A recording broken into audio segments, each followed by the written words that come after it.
Merhabalar hanımlar, Yonca'nın Hobileri YouTube kanalıma hoş geldiniz.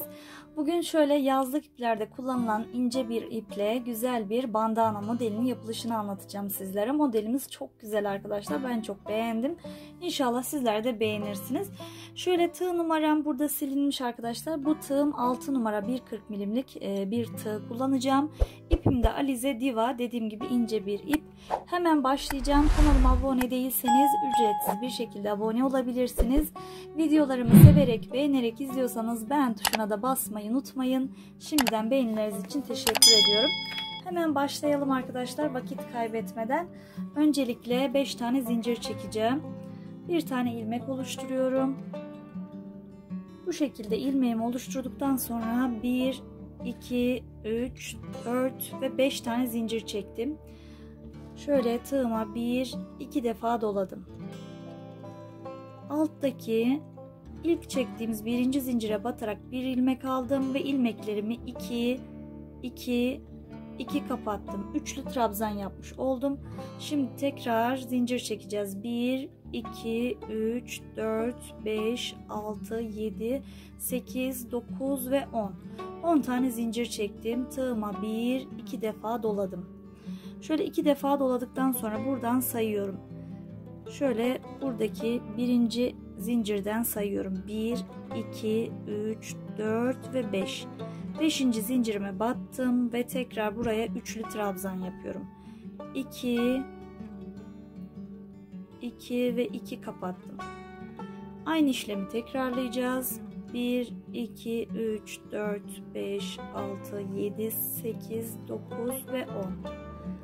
1, 2 defa doladım. Tığımın üzerine 2 defa doluyorum ve buradan sayıyorum. Şöyle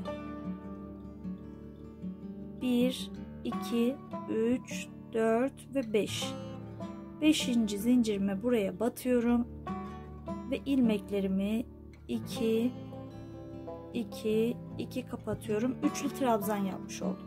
Şimdi bandanamızın boyu için şöyle ben bir miktar daha ilerleyeceğim arkadaşlar. Boyunu ne kadar istiyorsanız ona göre buradaki yapmış olduğunuz trabzanları artırabilirsiniz. Şimdi ben buraya 12 tane bu şekilde trabzanlardan yapacağım. Şu an sayımız 3. 12'ye tamamlayıp dönüyorum. Buraya tekrar 10 tane zincir çekeceğim. Aynı işleme devam etmiş olacağım. Tamamlayıp geliyorum. Evet arkadaşlar, şöyle ben 13 tane yuva hazırladım. 12 dedim ama 13 tane daha güzel olacak. Kısa olmasını istedim.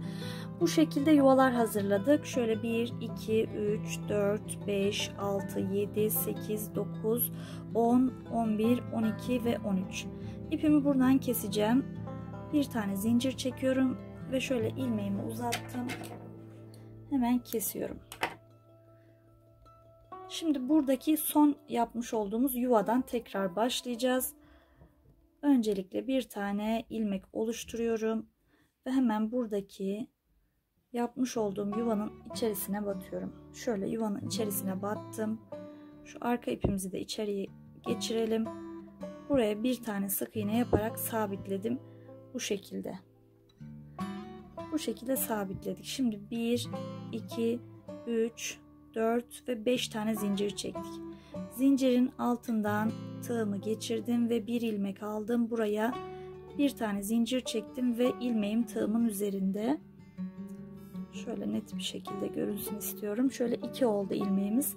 Tekrar zincirin altından geçiyorum. Bir ilmek aldım. Zincir çektim ve ilmek sayım 3 oldu. Aynı şekilde 4, 5 ve şöyle 6 tane ilmeğim oldu. Bu şekilde tığımın üzerinde 1, 2, 3, 4, 5 ve 6. 7.'yi buradaki yuvanın içerisine batıyorum ve buradan bir zincir çekiyorum ve buraya 7 tane ilmek yapmış oldum. Şimdi 2, 2 kapatacağız ilmeklerimi.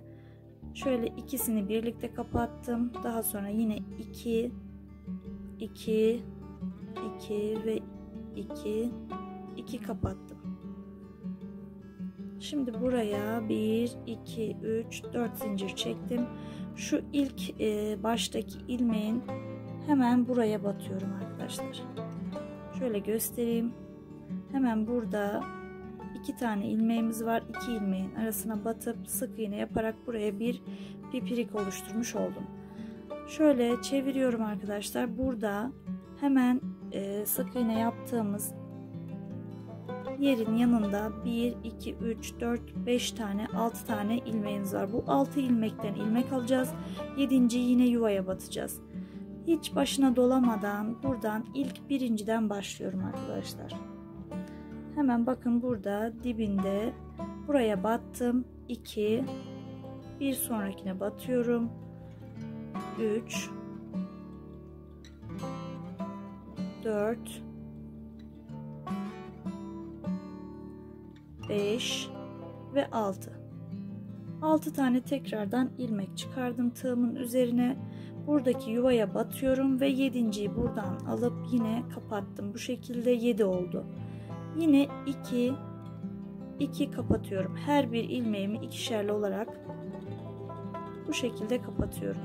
Kapattım. İkinci sıramızı yaptık ve ikinci sıranın başına da hemen bir pipirik yapacağız. 4 tane zincir çektim. Yine buradaki bir ilmeğin hemen yanına batıyorum. İlk birinci ilmeğin yanına batıp sık iğne ile kapatıyorum. Burası 2 tane pipirik oldu. Şimdi aynı işlemi tekrarlayacağız.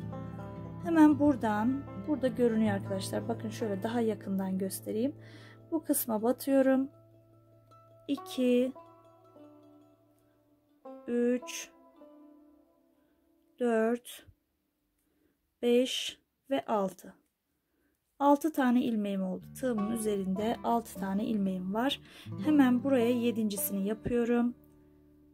Bir ilmek aldım. Üzerine zincir çekip buraya kapatıyorum. 2 kapatalım. 2 2 bu şekilde kapattık. 1 2 3 4 zincir çektim ve buraya batıp sık iğne ile birleştirdim. Evet, burayı arkadaşlar, bu yuvamızı şöyle 15 tane burada pipirik olana kadar devam edeceğiz. Bu şekilde yarım ay yapmış olacağız.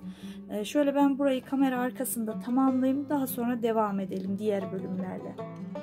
Evet arkadaşlar, şöyle 15 tane olana kadar yaptım, tamamladım. Şimdi burası bizim taç yapıyoruz, bandana yapıyoruz arkadaşlar. Burası baş kısmı. Şöyle sonu da burası olacak. Sondaki yuvaya da yine aynı bu şekilde yapmış olduğumuz gibi 15'li yapacağız arkadaşlar. Buradaki 15 taneyi yine buraya da yapmış olacağız. Şimdi araları yapacağız. Ara kısımları. Ara kısımdaki şu yuvaya geçiş yapmak için tığımın üzerine 3 defa sarıyorum. Bu şekilde 3 defa sardım.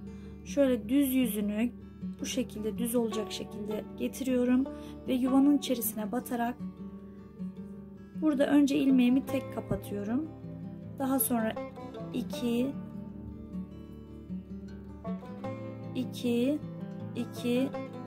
kapattım. Şimdi yine aynı işlemi burada yapmış olduğumuz trabzanın üzerine yapacağız. Şöyle alttan geçiyorum.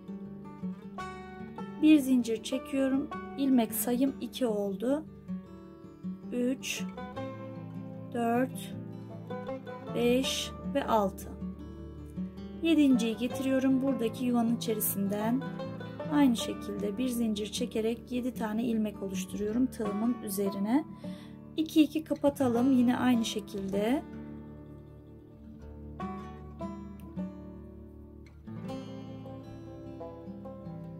İki kapattık. Şimdi pipirik yapmak için 4 tane zincir çekiyorum ve ilk baştaki ilmekle ikinci ilmeğin arasına batıp bu şekilde buraya sık iğne ile sabitliyorum. Aynı işlemi tekrarlayacağım. Hemen burada ilmeklerimizin yeri belli oluyor zaten arkadaşlar, görüyorsunuz. Şöyle şuradan başlayalım. Hemen ilk yanındaki ilmekten başlıyorum. Sayım 2 oluyor. Tığımın üzerine 6 tane ilmek çıkarıyorum. Buradaki ilmeklere batarak.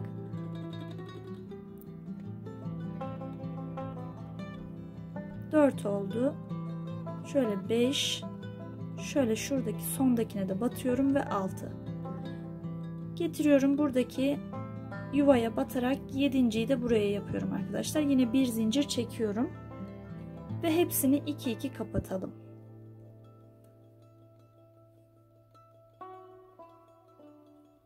4 tane zincir çekiyorum ve yine baştaki birinci ilmeğin dibine batarak buraya sabitliyorum. Bu şekilde 5 tane pipirik olana kadar bu yuvayı tamamlayacağım arkadaşlar. Daha sonra yine aynı şekilde buraya trabzan yaparak üzerine de bu yapmış olduğumuz sıralamayı yaparak sıra sonuna kadar geleceğim. Sıra sonunda da yine buradaki gibi 15'li yapmış olduğumuz bu 15'li modelimizi bu baş kısmına yapıp diğer karşı tarafında yine 5'erli olarak tamamlayacağız. Şöyle ben burayı tamamlayayım arkadaşlar. Daha sonra bağcık oluşturacağız. Son olarak da süsleme yapacağım. Güzel bir hediye yapmış olacağım arkadaşlar. Ben bu yaptığım bandanayı güzel bir kız için hediye yapıyorum. Yapıp tamamlayalım.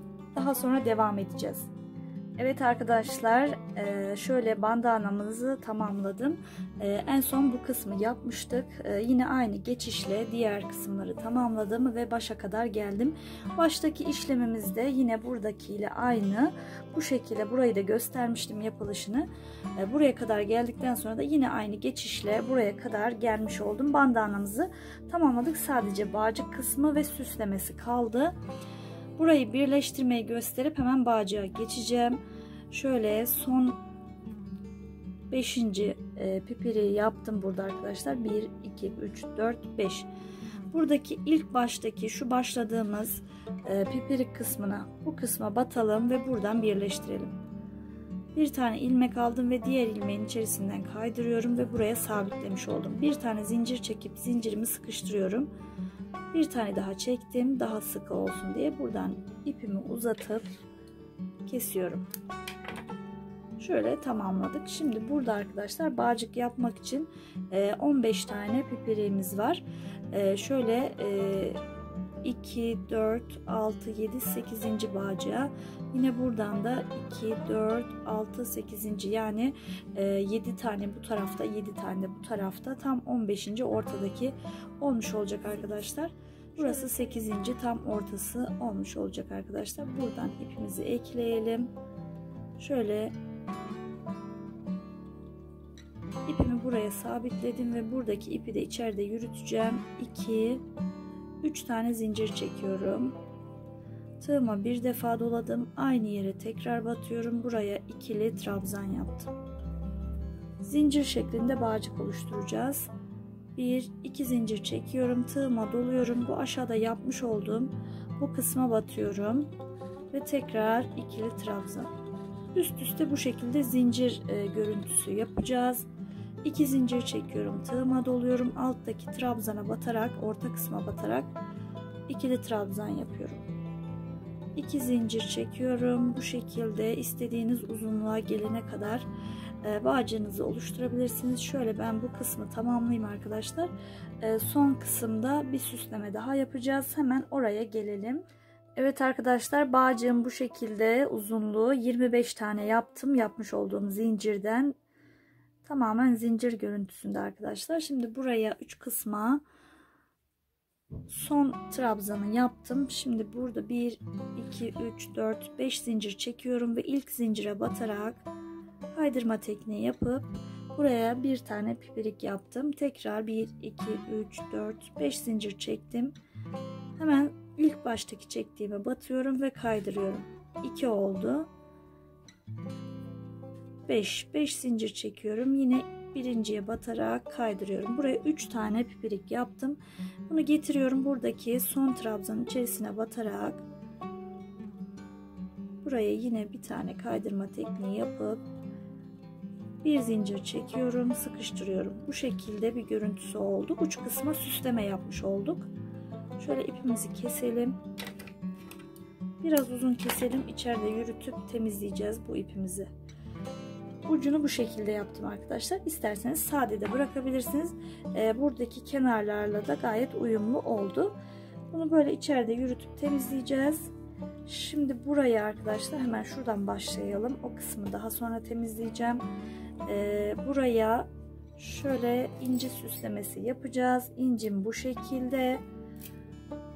Bir tane ince ip taktım iğnemin üzerine arkadaşlar. Şöyle yine krem tonlarında bir ip taktım. Hemen bu ipi Burası düz yüzü, şöyle burası arka yüzü. Arka yüzünden şu kısımdan buraya bir düğüm atarak ipimizi öncelikle sabitleyelim. Şöyle ipimi sabitledim buraya. Hemen ön yüzüne geçiriyorum. Şöyle ön yüzüne geçirdim ve burada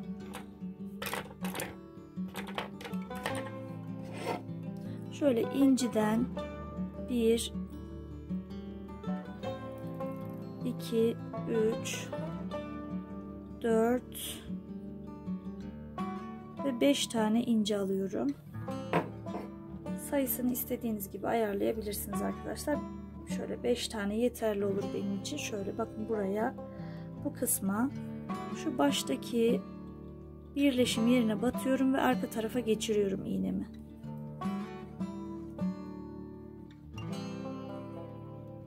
Hemen buraya geçirdim. Evet, bu şekilde görüntü elde edeceğiz. Şöyle. Şimdi buradaki şu ara kısımdan zincirlerin içerisine batıyorum. Şöyle karşıya geçirmeden. Daha yakından göstereyim. Bu şekilde, görünmeyecek şekilde geçiş yaptım. Kesip eklemek istemediğim için bu şekilde geçiş yaparak devam edeceğiz. Hemen üst kısma geçiriyorum iğnemi.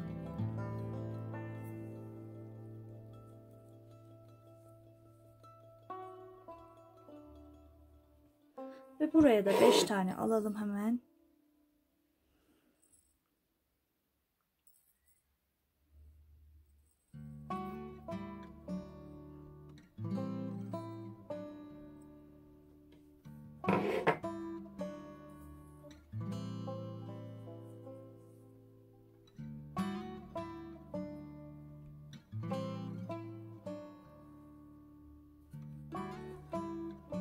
Evet arkadaşlar, bu şekilde devam edelim. Baştaki kısma gelene kadar incilerimizi ekleyip dikelim. Son olarak bu kısmı da yine tam ortadan bağcığımızı yapıp bandanamızı tamamlayalım. Bu kısımları bitireyim arkadaşlar. Son halini göstermek için tekrar buluşalım. Evet arkadaşlar, bandanamızı tamamladık. Şöyle daha yakından tekrar göstereyim. Bağcığımız bu şekilde. Süslemeleri de bu şekilde oldu. Çok hoş ve güzel bir bandana modeli oldu. Hediye edebileceğiniz, hemen kolayca yapabileceğiniz güzel bir örnek oldu diye düşünüyorum. İnşallah beğenmişsinizdir. Ben böyle krem renkle yaptım. Siz pembe renkle de yapabilirsiniz. Kız çocuklarına çok yakışır diye düşünüyorum. Şöyle çok hoş, çok güzel bir model oldu. Evet arkadaşlar, bugün de bana zaman ayırıp izlediğiniz için videomu hepinize çok teşekkür ederim. Kanalıma hala abone değilseniz ücretsiz bir şekilde abone olabilirsiniz. Bugünkü videomu ve diğer videolarımı beğendiyseniz beğen tuşundan beğeni yaparsanız bana destek olmuş olursunuz. Desteklerinizden dolayı da teşekkür ediyorum. Yeni örgü modellerinde tekrar görüşmek dileğiyle. Allah'a emanet olun. Hoşça kalın. Sağlıcakla kalın.